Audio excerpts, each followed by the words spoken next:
शुरू करते हैं नेक्स्ट क्वेश्चन। Question number 81। ये साइंस का पेपर 2 है सीटेट में, जो 20/12/2021 में क्वेश्चन आया था। हम लोग पार्ट 5 में देख रहे हैं। तो आइए आज का पहला क्वेश्चन देखते हैं। विच of the following is a not true about the observing in the science. आपको साइंस में ऑब्जर्व करने का कौन सा ट्रू नहीं है। Option number A, it involve seeing, testing, touching, listening and spelling. ये आपका साइंस का पार्ट है। It focus on telling what it is, ये भी साइंस का पार्ट है। It gives unbiased truth about the natural, ये नेचुरल का ट्रूथ देता है, इसीलिए आपका जो गलत है यही सही है। It helps in the gathering first hand data about the phenomena, यह फिनोमिना का बताता है, इसलिए option number 3 is the right answer. आइए हिंदी में देख लेते हैं। निम्नलिखित में से कौन सा विज्ञान में प्रेक्षण करने के संदर्भ में से सही नहीं है। आपका ये सही नहीं है, जो सही नहीं है वही आपका आंसर हो जाएगा। यह प्राकृतिक परिघटना के संदर्भ में निष्पक्ष सच्चाई देता है। अगला क्वेश्चन, क्वेश्चन नंबर 82 देखते हैं। According to the NCF 2005 position paper on teaching of science, which of the following is the important and transferable skill that help in the children learning to learn science। आपको NCF 2005, ये देखिए question है, विज्ञान शिक्षण पर राष्ट्रीय पाठ्यचर्या रूपरेखा 2005 के स्थित पत्र के अनुसार निम्नलिखित में से कौन सा एक महत्वपूर्ण और स्थानांतरित कौशल है जो बच्चों को विज्ञान सीखने में सहायता करता है।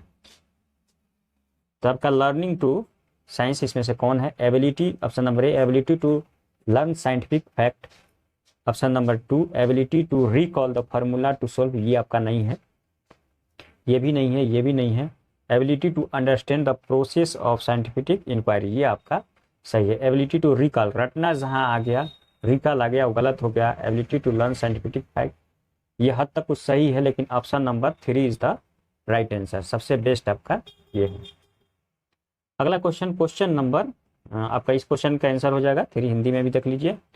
अगला क्वेश्चन, क्वेश्चन नंबर 83 देखते हैं। What do you mean when we say that scientific knowledge is a tentative. इसका मतलब क्या होता है जब हम यह कहते हैं कि वैज्ञानिक ज्ञान अस्थायी है, तो उससे हमारा अभिप्राय क्या है, इसका मतलब क्या होता है, कहने का मतलब इसका क्या है। Scientific knowledge is a tentative. Option number A, that the current scientific theories are undependable or filmish, that scientific knowledge is not reliable and durable, that existing scientific knowledge is subjected to the revision in the light of new evidence। ये आपका कहने का मतलब है तो scientific knowledge is tentative है। Option number 3 is the right answer. अगला question 83 देख लीजिए। आपका हिंदी भी है, ऑप्शन हो जाएगा ये कि विद्यमान वर्तमान वैज्ञानिक ज्ञान नए सबूतों के प्रकाश में संशोधित हो सकता है। अगला क्वेश्चन, क्वेश्चन नंबर 84 देखते हैं। While teaching the topic electricity in class 8, अगर क्लास 8 में इलेक्ट्रिसिटी के बारे में पढ़ाया जाता है, the teacher commented Thomas Edison experimented thousand of times. Thomas Edison अपने सक्सेसफुल से पहले 1000 मरतबा एक्सपेरिमेंट किया। Found a material suitable to use a filament light to bulb, अपने लाइट को बल्ब को मतलब जलाने के लिए फिलामेंट के through. Which of the following aspect is a teacher lighting above, इसमें कौन सा तरीका इस्तेमाल करना चाहिए टीचर के द्वारा। सब्जेक्टिविटी इन द साइंस, ये सब्जेक्टिविटी नहीं है।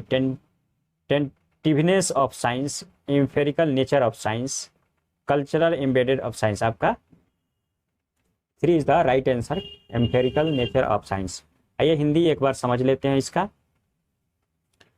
कक्षा 8 में विद्युत विषय पढ़ाते हुए शिक्षक ने कहा, थॉमस एडिसन ने प्रकाश बल्ब के तंतु के निर्माण के लिए हजारों बार प्रयोग किए, निम्न में से कौन सा पहलू शिक्षक उपयुक्त कथन में से अधिक बल देते हैं। तो आपका आंसर हुआ विज्ञान के अनुभव सिद्धित प्रकृति के लिए। आइए अगला क्वेश्चन, क्वेश्चन नंबर 85 देखते हैं। A teacher can implanted the essence of the scientific enterprises among the study by all of the following practice except. इसमें क्या कह रहा है एक बार समझ लेते हैं इसका हिंदी से भी। एक शिक्षक छात्रों ने वैज्ञानिक उद्गम के सार को एक शिक्षक छात्रों में वैज्ञानिक उद्गम के सार को निम्नलिखित कार्यकृतियों द्वारा विकसित मन में बैठाना कर सकता है, इसके सिवाय। कैसे? भाई देखिए answer. Students should be made conserved with the multiple methods of science. Science के मल्टीपल मेथड यूज करके स्टूडेंट को करना चाहिए मल्टीपल मेथड आपको। Nature of science to be made an integral part of teaching. पढ़ाने के लिए इंटीग्रल अलग अलग पार्ट आपको नेचर ऑफ साइंस में चाहिए। Student must required to memorise fact and reproduce when needed. Historical aspect to the development of the concept should be emphasised. इसमें जितने भी प्रोसेस है आपको साइंस को फॉलो करता है। Students should be made conversant with multiple method. अलग अलग मेथड इस्तेमाल करना चाहिए। Nature of science to be integral, nature से भी जुड़ना चाहिए। ये जहाँ भी मेमोराइज शब्द है वो आंसर नहीं होगा, लेकिन आपको एक्सेप्ट पूछ रहा है जो नहीं है उसी को, इसलिए option number 3 is the right answer. History से भी आपका उठाया जाता है, आपको 3 आंसर। हिंदी एक बार देख लेते हैं हम लोग। एक शिक्षक छात्रों में वैज्ञानिक उद्गम के सार को निम्नलिखित कार्यनीति द्वारा विकसित कर सकता है, इसके सिवाय नहीं कर सकता है। छात्र में अपेक्षित हो कि वे तत्व को याद रखे। याद जहां भी आ जाए वह नहीं होता। इसमें प्रैक्टिकल हो गया, विज्ञान का आपको अधिगम हो गया, ये हिस्ट्री से ले रहा है। ये तीनों फॉलो करता है, लेकिन ये जो गलत है वही सही है, ऑप्शन नंबर 3 आंसर। तो आज के लिए इतना ही। अभी तक मेरे चैनल को लाइक और सब्सक्राइब ना किए हैं तो मेरे चैनल का नाम है टू लर्न। लाइक करें, सब्सक्राइब करें और इस बेल आइकन को ऑन कर दे ताकि आप लोग को नोटिफिकेशन मिलता रहे जैसे मैं अगला वीडियो डालूँ। आज के लिए इतना हूँ, आप सबको धन्यवाद।